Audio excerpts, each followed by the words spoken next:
কোন ব্যক্তিদের রোজা আল্লাহর দরবারে কবুল হয় না? শেখ, তারাবি না পড়লে রোজা হবে কিনা? মেয়েরা ঔষধ খেয়ে মাসিক বন্ধ রেখে রোজা রাখতে পারবে কিনা? রমজান মাসে বিবাহ করা শরীয়তের দৃষ্টিতে কেমন? আসসালামু আলাইকুম ওয়া রাহমাতুল্লাহি ওয়া বারাকাতুহু। প্রিয় দর্শক, মনোযোগ সহকারে ভিডিওটি শেষ পর্যন্ত দেখুন, অন্যথায় কোনো মাসআলায় ভুল বোঝার সম্ভাবনা থাকে। আর সরাসরি কোনো বিষয়ে প্রশ্ন করতে বা লিখিত সমাধান পেতে ফতোয়া বিভাগে স্ক্রিনে দেওয়া নম্বরে ইমো অথবা হোয়াটসঅ্যাপে যোগাযোগ করবেন। তো আমরা মূল আলোচনায় চলে যাব। সম্মানিত নাজরিন, একটি জরুরি বিষয়, আমরা ঢাকার মিরপুরে শীঘ্রই একটি মাদ্রাসা প্রতিষ্ঠা করতে যাচ্ছি ইনশাআল্লাহ। মাদ্রাসার নাম জামিয়া ইসলামিয়া দারুল হাবিব। মাদ্রাসায় শিশু শ্রেণী থেকে নিয়ে নুরানি বিভাগ, নাজেরা ও হিফজ বিভাগ এবং কিতাব বিভাগ থাকবে ইনশাআল্লাহ, মহিলা ও পুরুষ শাখা।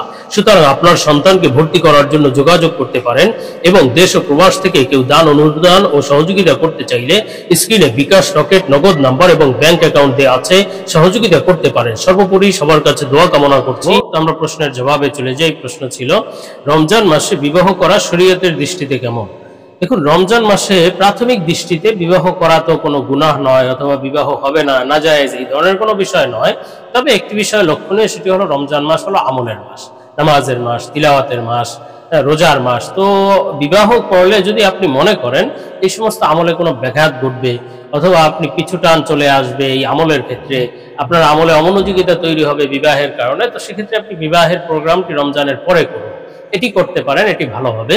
তবে বিবাহ যে হবে না রমজানে বিয়ে করলে, এই ধরনের কোনো বিষয় নয়। বিবাহ করতে পারেন, তো বললাম যে আমলের খেয়ালে, আমলের নিয়তে বা আমল করার উদ্দেশ্যে বিবাহটা পিছিয়ে দিলে উত্তম হয়। তো আমরা পরবর্তী প্রশ্নের জবাবে চলে যাই। প্রশ্ন ছিল, শেখ, তারাবি না পড়লে রোজা হবে কিনা? দেখুন, তারাবি কেন পড়বেন না? হাদিসের মধ্যে আছে, মান সামা রমাদানা ঈমানান ওয়া ইহতিসাবান গুফিরা লাহু মা তাকাদ্দামা মিন যামবি ওয়া মান কামা রমাদানা ঈমানান ওয়া ইহতিসাবান গুফিরা লাহু মা তাকাদ্দামা মিন যামবি। যে ব্যক্তি রমজানে রোজা রাখলো ঈমানের সাথে, আমলের নিয়তে, সওয়াবের নিয়তে, আল্লাহ তাআলা তার পিছনের সব গুনাহ মাফ করে দেন। এবং যে ব্যক্তি রমজানে তারাবি পড়লো, রমজানে নামাজ আদায় করলো, কিয়াম করলো, আল্লাহ তাআলা পিছনের সব গুনাহ তার মাফ করে দেন, যদি ঈমানের সাথে এবং আমলের নিয়তে, সওয়াবের নিয়তে এটা করে। সুতরাং অত্যন্ত গুরুত্বপূর্ণ একটি আমল রমজানে, সেটি হলো তারাবি। সুতরাং তারাবি ছাড়া যাবে না। তারাবি ছাড়লে আপনি রমজানের অনেক ফাজাইল মিস করে ফেললেন। এখন আসলে তারাবি না পড়লে রোজা হবে কিনা, এই বিষয়টি আসলে একটা আরেকটার সাথে সম্পর্কযুক্ত না। এমন না যে তারাবি না পড়লে রোজা হবে না, রোজা না রাখলে তারাবি হবে না, এই ধরনের কোনো বিষয় নেই। আপনি তারাবি না পড়লে, কোনো কারণে যদি তারাবি ছুটে যায়, তারপর আপনার রোজা রাখতে হবে এবং সেই রোজা সহিও হয়ে যাবে। এমন না যে রোজা হবে না। এটা ভিন্ন বিষয়, প্রত্যেকটার স্বভাব ভিন্ন, না করলে সেটার ক্ষতি ভিন্ন। তো আমরা পরবর্তী প্রশ্নের জবাবে চলে যাই। প্রশ্ন ছিল, মেয়েরা ঔষধ খেয়ে মাসিক বন্ধ রেখে রোজা রাখতে পারবে কিনা? দেখুন, ঔষধ খেয়ে মাসিক বন্ধ রেখে আপনি রোজা রাখতে কেন যাবেন? আল্লাহ তাআলা মেয়েদেরকে যেই নিয়ম সাধারণ ঋতুচক্র দিয়েছে, সেটা পুরো হয়তো দেওয়াই ভালো। কোনো ঔষধ খেয়ে তারপরে সেটা বন্ধ রাখা, এটি শরীরের জন্য ক্ষতিকর। সুতরাং ঔষধ খেয়ে রোজা রাখতে হবে এমন কোনো বাধ্যবাধকতা নেই। যদিও আপনি রোজা রাখলে রোজা হয়ে যাবে, আপনি রোজা রাখবেন, যদি ওষুধ খেয়ে বন্ধ থাকে মাসিক, তাহলে রোজাও রাখতে হবে, সেই রোজা হয়েও যাবে। কিন্তু এই ধরনের প্রসেস গ্রহণ করাটা উচিত নয়। তো আমরা পরবর্তী প্রশ্নের জবাবে চলে যাই। প্রশ্ন ছিল, কোন ব্যক্তিদের রোজা আল্লাহর দরবারে কবুল হয় না?